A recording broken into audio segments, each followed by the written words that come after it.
Kampo naman ang defense team ng siyam na DPWH Mimaropa officials. Kinwestiyon ang pahayag ng OIC Regional Director kaugnay sa flood control mess sa Nauhan Oriental, Mindoro. Kasama mo sa balita si Radyoman Lestor Aler. RNN Live Reports! Nagpapatuloy ang bail hearing sa 6th Division ng Sandigan Bayan laban sa siyam na opisyal ng DPWH Mimaropa na sangkot sa maanumalyang flood control project sa Nauhan Oriental, Mindoro, kung saan muling humarap sa korte bilang testigo si DPWH Mimaropa OIC Regional Director Evita Babarana upang sumailalim sa cross-examination.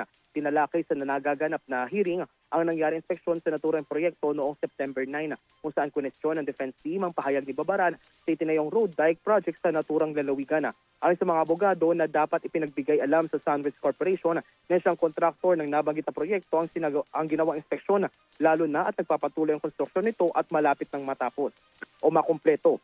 Sa pamamagitan nito ay mabibigyan ng pagkakataon ng kontraktor na maisaayos ang kung anumang nakikitang depektibo o substandard sa ginawang dike.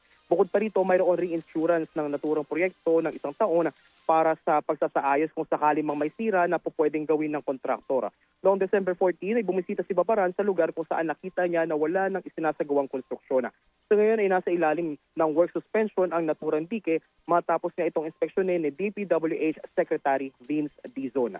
Kasama mo sa DZXL RMN Manila, Radyoman Lestor Aler, Tatak, RMN.